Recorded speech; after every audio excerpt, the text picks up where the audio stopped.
Teman-teman, baca firman Tuhan wajib setiap hari. Amin.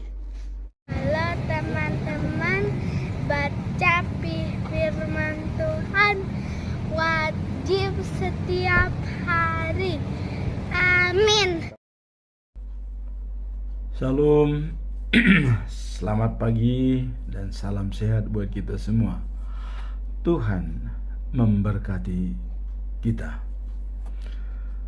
Firman Tuhan pada hari ini, yaitu hari yang ke-164 tahun 2024, diambil dari 1 Timotius pasal yang ke-1 ayat 15 dengan perikop pesan syukur karena rahmat Allah. Dalam ayat intinya dikatakan, perkataan ini benar dan patut diterima sepenuhnya. Kristus yang datang ke dunia untuk menyelamatkan orang berdosa, dan di antara mereka akulah yang paling berdosa.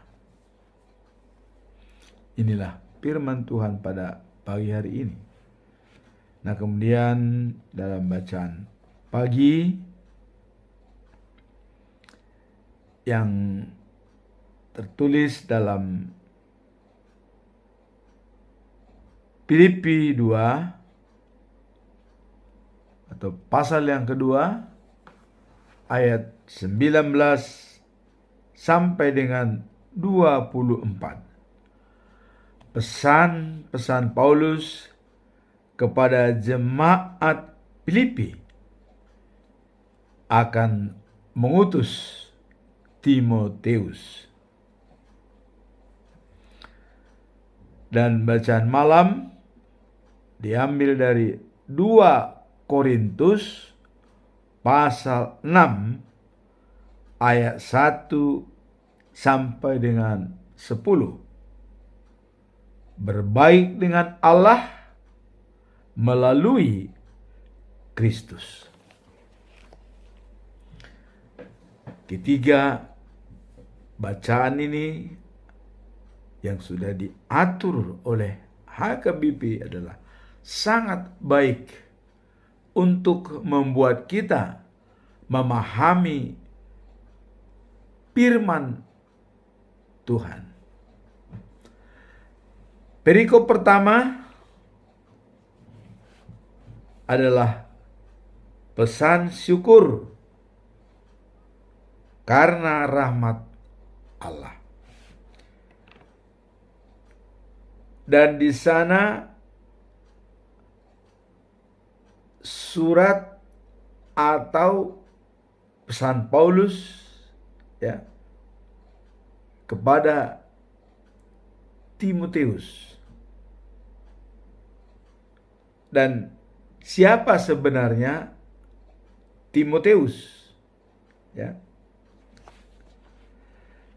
Timotius adalah seorang sahabat setia dan rekan kerja Rasul Paulus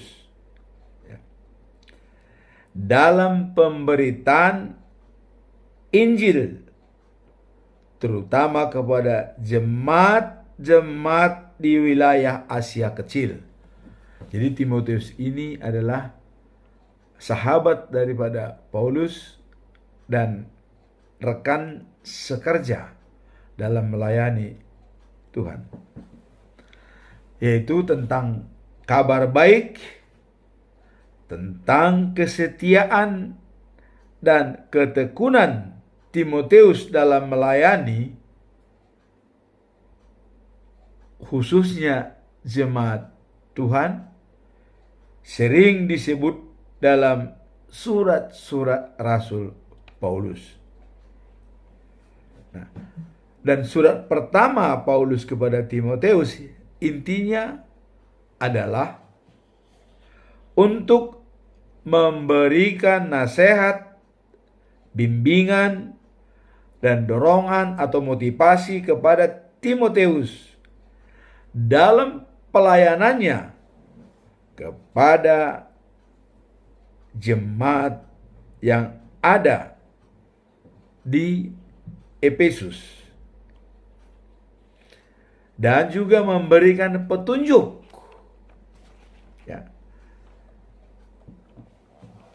mengenai bagaimana orang harus hidup dalam pelayanan Allah, terutama terkait dengan kebenaran dan kehidupan dalam rumah Allah, yaitu dalam bait suci.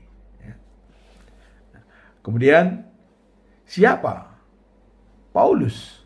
Ya, jadi dua tokoh ini kita lihat. Paulus, ya, mengatakan, saya mengucap syukur dan terima kasih kepada Yesus Kristus tentang kita memberi kekuatan pada saya. Inilah pernyataan daripada Paulus. Kita mengucap syukur, ya, karena diberikan oleh Tuhan kekuatan kepada kita. Nah, Paulus adalah seorang dari Tarsus. Dia seorang Yahudi. Ya. Kalau Timoteus ini ayah Yunani dan ibu Yahudi. Ya. Nah, kemudian dalam pesan Paulus kepada Timoteus, ya, saya akan mengucap syukur, katanya, karena dia diberikan kekuatan oleh Allah. Nah, kemudian dikatakan, walaupun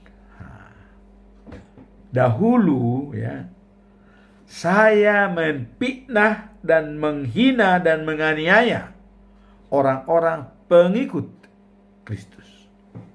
Kita tahu siapa Paulus dulu, sebelumnya bernama Saulus. Tetapi ya, dengan adanya istilah daripada habit gelap, terbitlah terang. Nah, dulu dia penghina, sekarang dia menjadi Rasul Paulus, pengikut setia dari Kristus. Nah, setelah saya dalam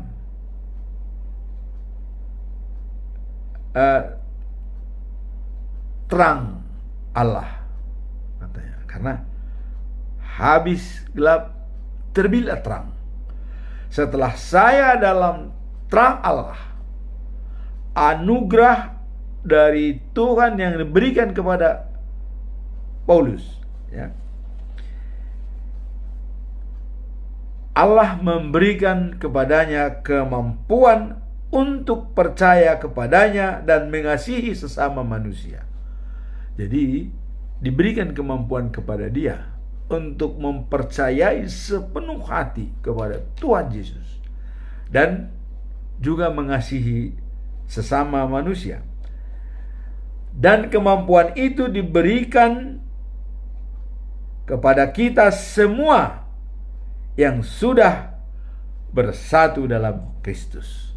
Jadi kemampuan itu tidak hanya terbatas pada dirinya Paulus, tapi kepada siapa saja, bahkan kita semua yang sudah bersatu dengan Kristus. Nah, sebab itu, ya, patutlah diterima dan dipercayai sepenuhnya. Nah, Kristus Yesus datang ke dunia untuk menyelamatkan orang berdosa. Dan Paulus mengatakan, sayalah yang paling berdosa dan paling jahat dilihat dari latar belakang saya. Dia mengakui.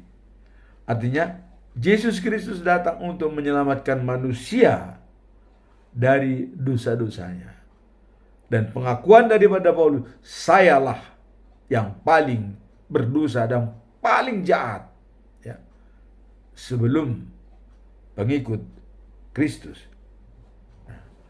Dan inilah ayat hari ini yang disampaikan dalam 1 Timoteus pasal yang pertama ayat 15. Ya. Perkataan itu benar dan patut diterima sepenuhnya. Nah, Kristus Yesus datang ke dunia untuk menyelamatkan orang yang berdosa. Di antara mereka, akulah yang paling berdosa, kata Rasul Paulus. Mengakui terus terang siapa Paulus yang sebenarnya. Sehingga muncul ayat pada hari ini, ya, bahwa pesan syukur karena rahmat Allah. Jadi Tuhan menyelamatkan manusia yang berdosa, ya, bukan untuk menghakimi, tetapi menyelamatkan untuk supaya semua bisa hidup kekal dan sejati. Dan ayat hari ini dikatakan, perkataan ini benar dan patut diterima sepenuhnya. Kristus Yesus datang ke dunia untuk menyelamatkan orang berdosa. Dan di antara mereka, akulah yang paling berdosa. Pengakuan yang sangat terus terang, dan memang pada kenyataannya seperti itu. Dia sebelum menjadi Rasul Paulus, bernama Saulus, selalu menganiaya orang Kristen, bahkan meminta surat kepada imam-imam, ya, supaya dia diberikan hak untuk menganiaya orang-orang Kristen yang percaya kepada Yesus. Nah, kalau umur Paulus dengan Yesus itu hampir sejajar, ya. Jadi artinya dia tahu waktu kehidupan Tuhan Yesus, ya, dia tahu. Nah, makanya dia berusaha untuk menghalang-halangi. Tetapi setelah Yesus mati di kayu salib dan dibangkit, sehingga Yesus datang kepada Paulus. Mengapa engkau menyakiti aku, katanya. Sehingga dia langsung sujud dan langsung dipilih oleh Tuhan Yesus untuk memberitakan firman Tuhan. Dan salah satu ayat hari ini adalah dia mengucap syukur kata rahmat Allah. Walaupun dia berdosa, dia bisa dibenarkan dan diterima oleh Tuhan. Nah, kemudian bacaan pagi yang diambil dari surat Paulus yang kedua, ya. Surat Paulus pasal yang kedua ayat 19 sampai 24. Nah, ini pesan-pesan Paulus, ya, pada jemaat yang ada di Filipi. Nah, siapakah jemaat Filipi?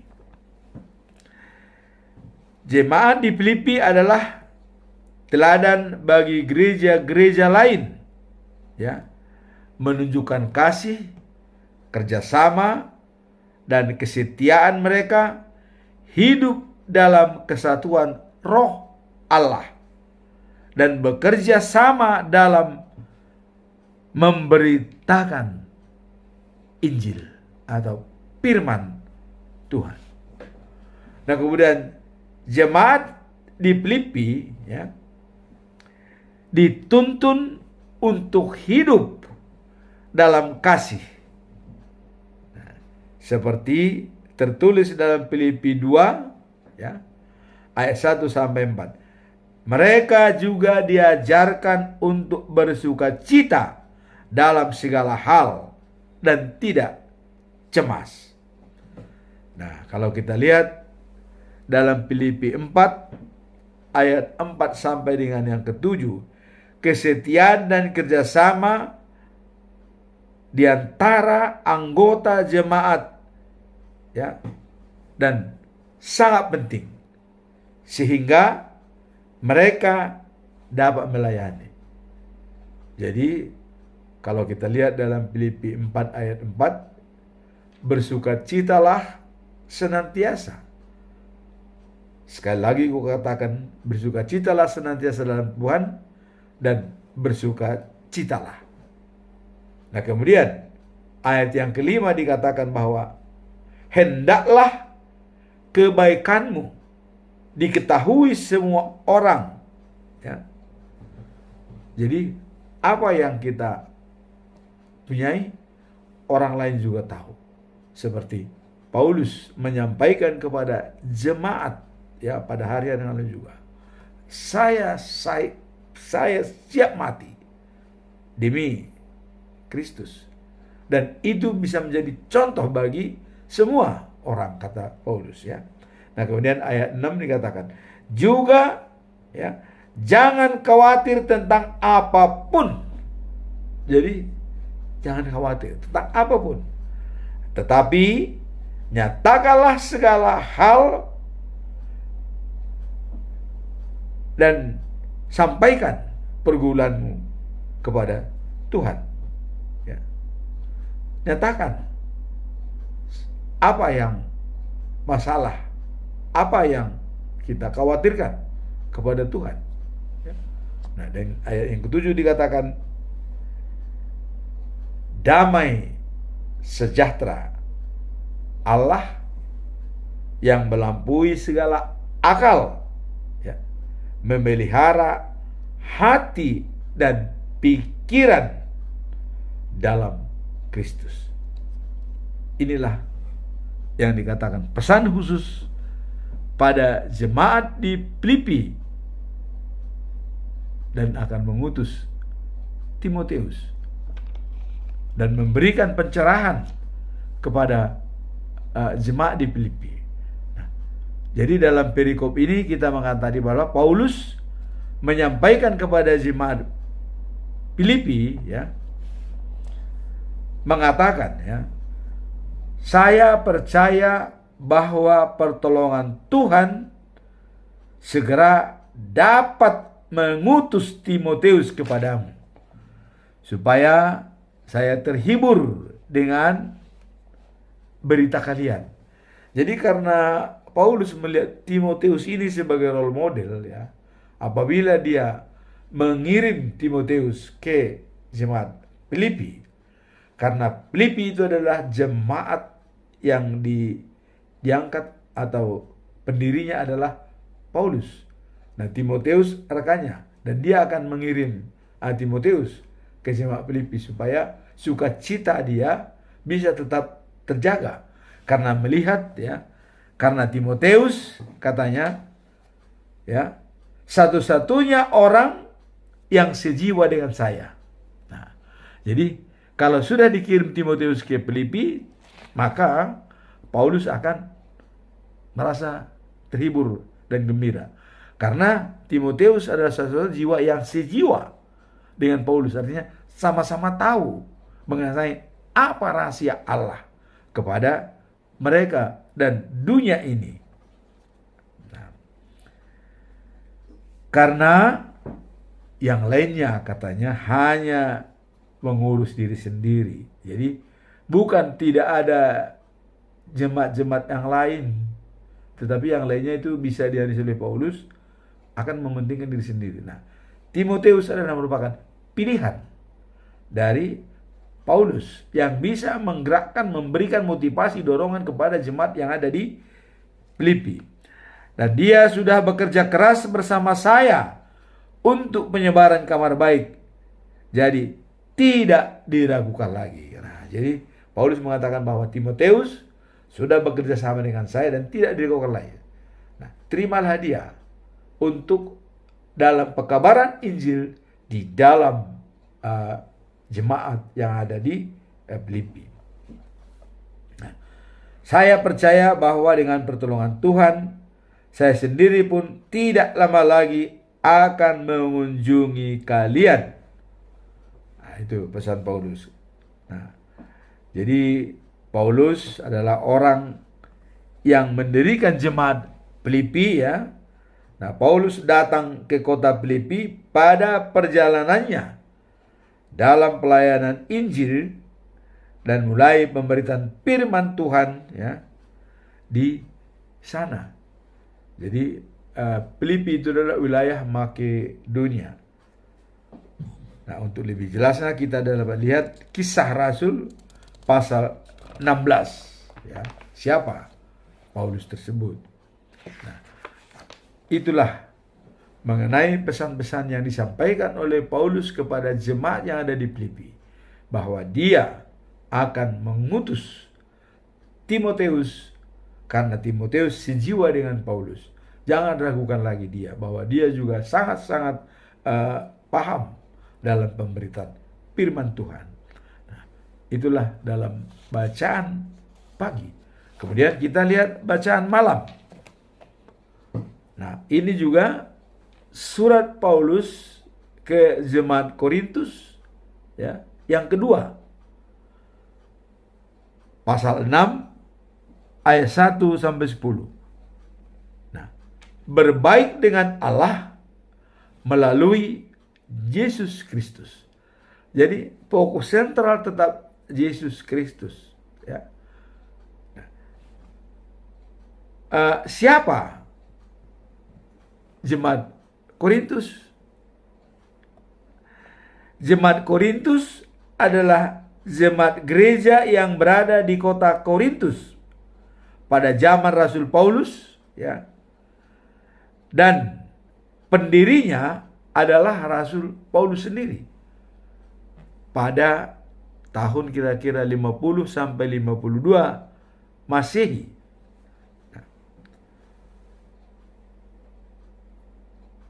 Paulus, ya, memulai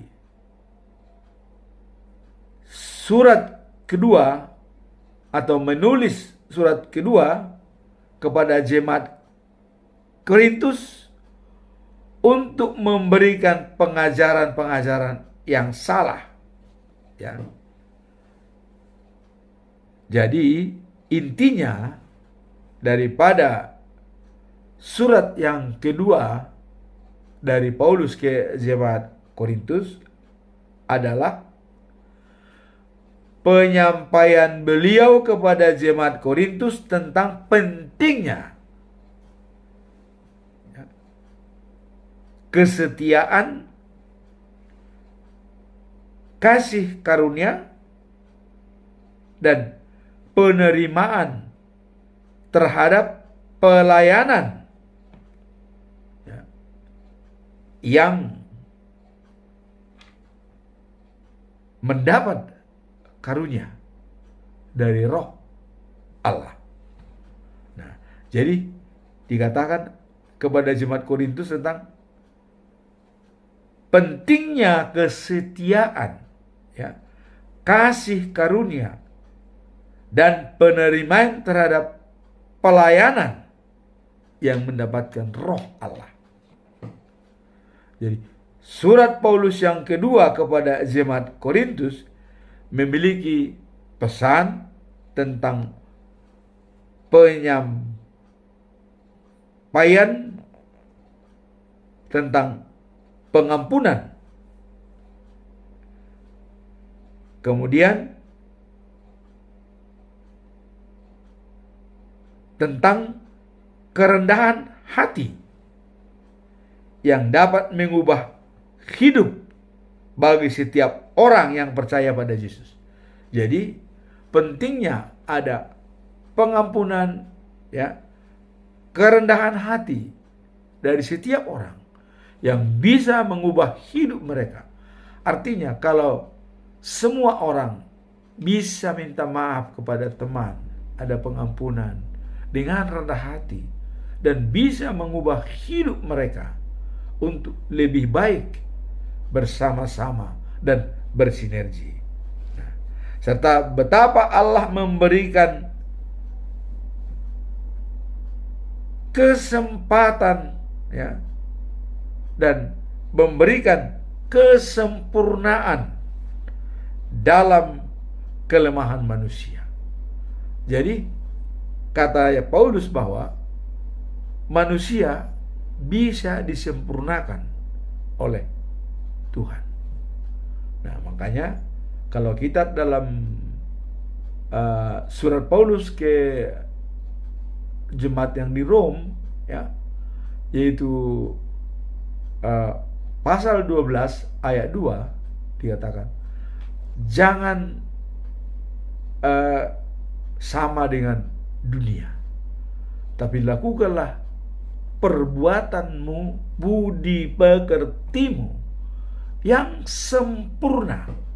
Yang sempurna itu adalah identik dengan kesempurnaan Allah. Perubahan.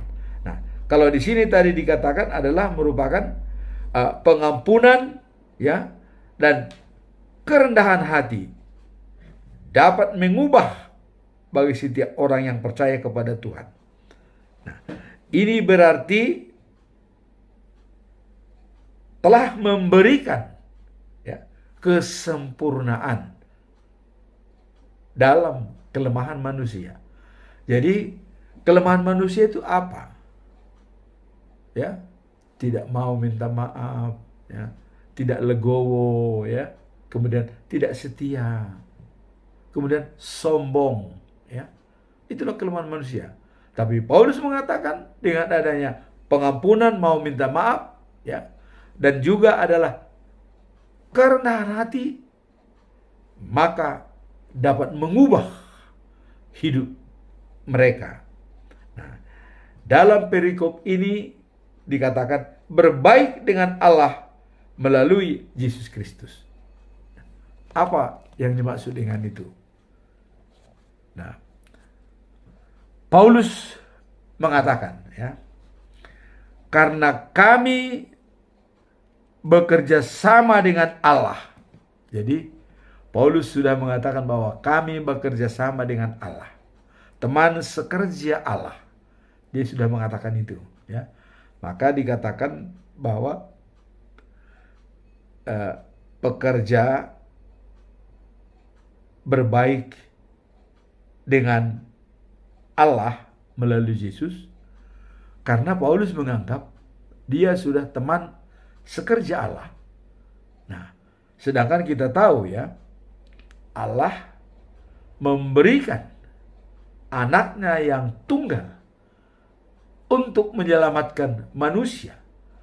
Nah, jadi Paulus mengatakan teman sekerja Allah karena sudah bersama dengan Kristus.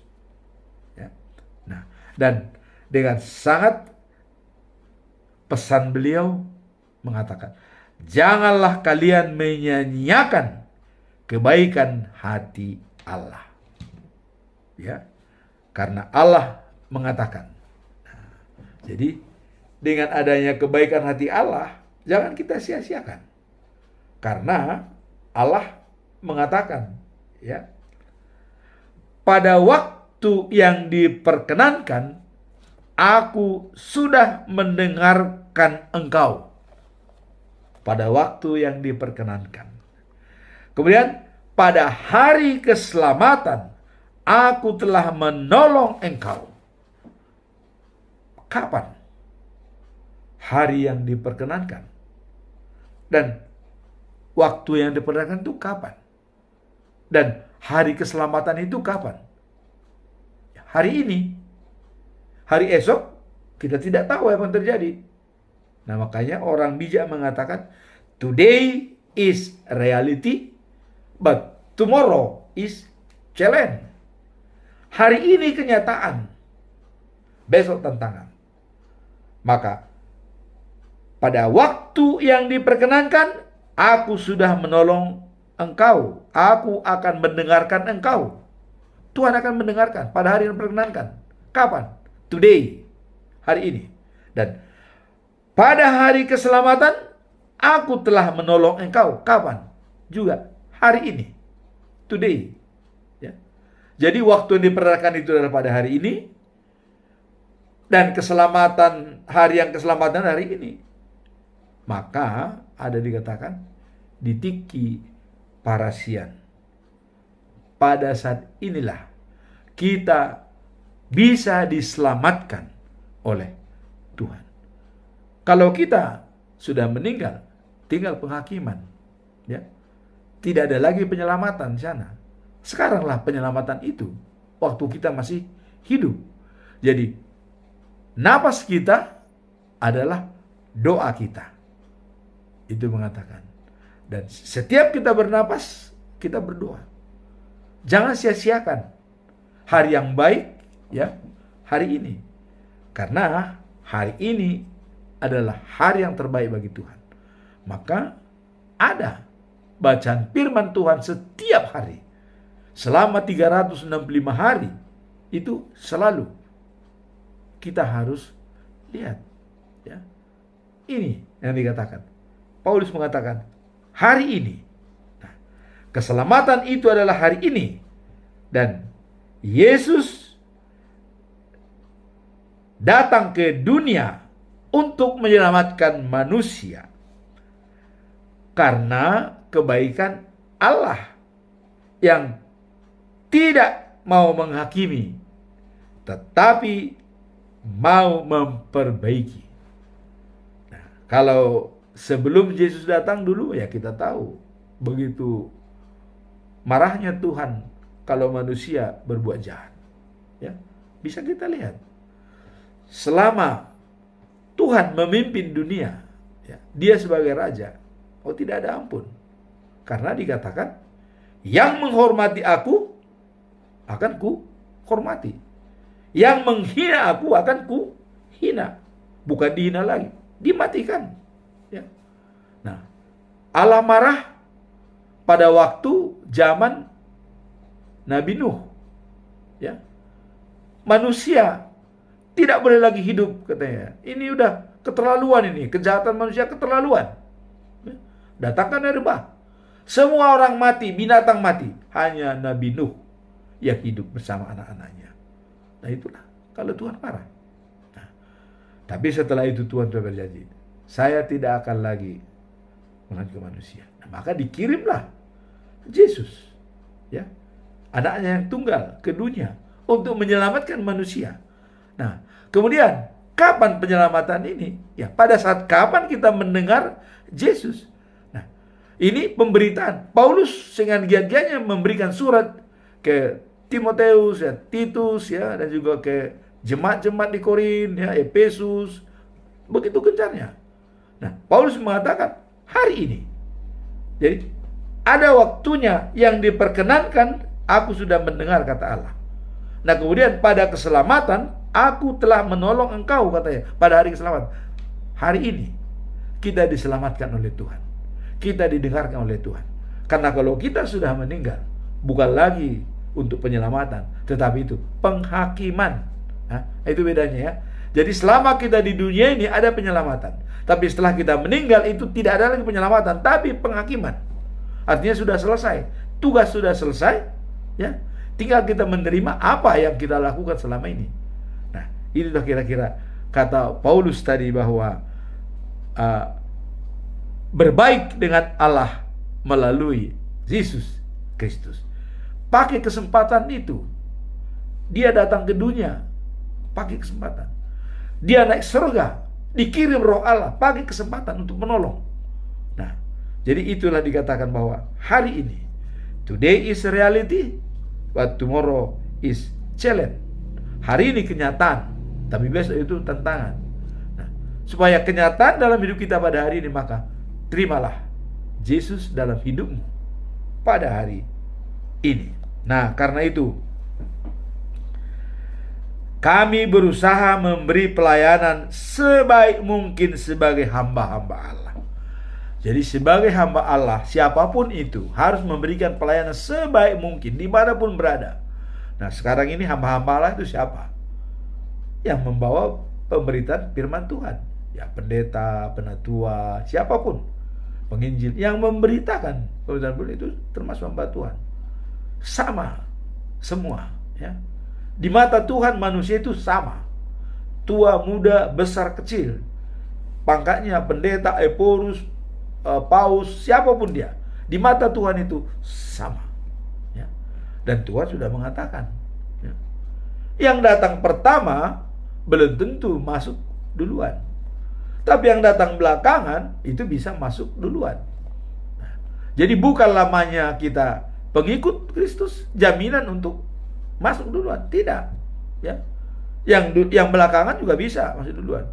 Nah, makanya selalu dikatakan dalam Galatia 6 ayat yang ke-9, jangan jemu-jemu berbuat baik, karena kita akan menuai pada saatnya tiba kalau kita tidak lemah. Nah, hari ini dikatakan, hari ini kenyataan. Today is the reality. Tuhan mendengarkan, Tuhan menyelamatkan hari ini, bukan besok, ya, hari ini. Nah, ini dikatakan Paulus tadi bahwa kami berusaha memberi pelayanan sebaik mungkin sebagai hamba Allah. Dan dengan panggilan kami, segala macam kesukaran sudah kami lalui dan derita tetapi kami tetap sabar. Jadi penderitaan sudah dialami oleh Paulus kita sendiri, di penjara, dikurung, dipukul, ya, sudah kami lalui. Nah, tapi itu tidak membuat kami jadi kecut. Kami tetap setia dan tabah dan sabar. Nah, dengan berlaku tulus, kata Paulus ini, segala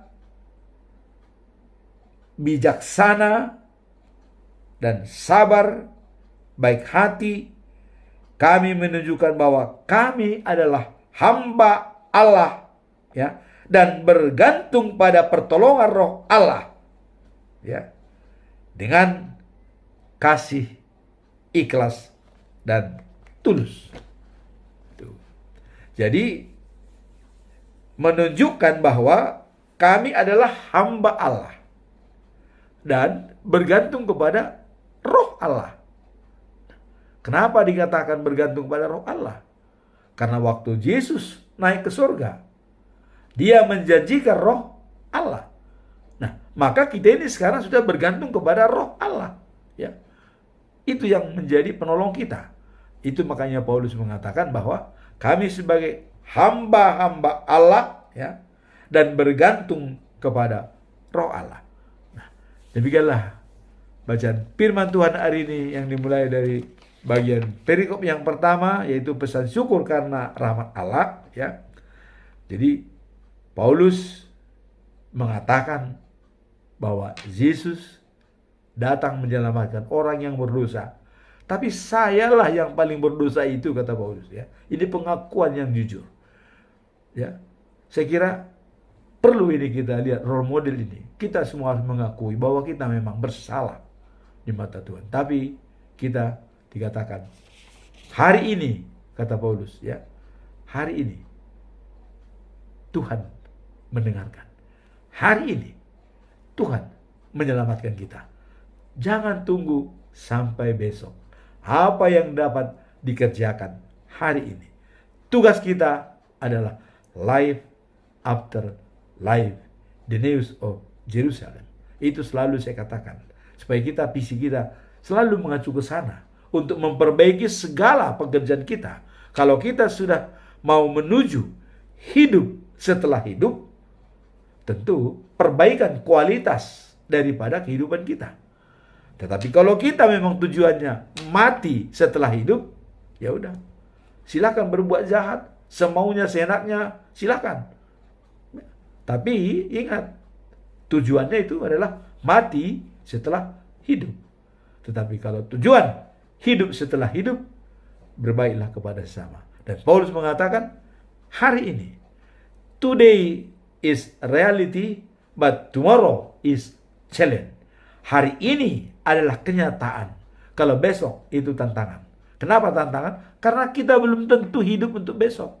Kalau malam ini kita meninggal, tapi kalau kita sudah berbuat hari ini, kita sudah selesai. Kata Paulus, mati adalah untung. Ya. Jadi bagi dia mati adalah untung, selalu di dalam Kristus. Semoga firman hari ini menguatkan kita untuk selalu berbaik dengan Tuhan melalui Roh Kudus sebagai penolong yang bisa melindungi dan menjaga kita setiap hari, baik dalam tingkah laku kita apapun yang kerjakan. Demikianlah firman Tuhan. Semoga hari ini lebih baik dari hari kemarin. Tuhan memberkati kita semua. Amin.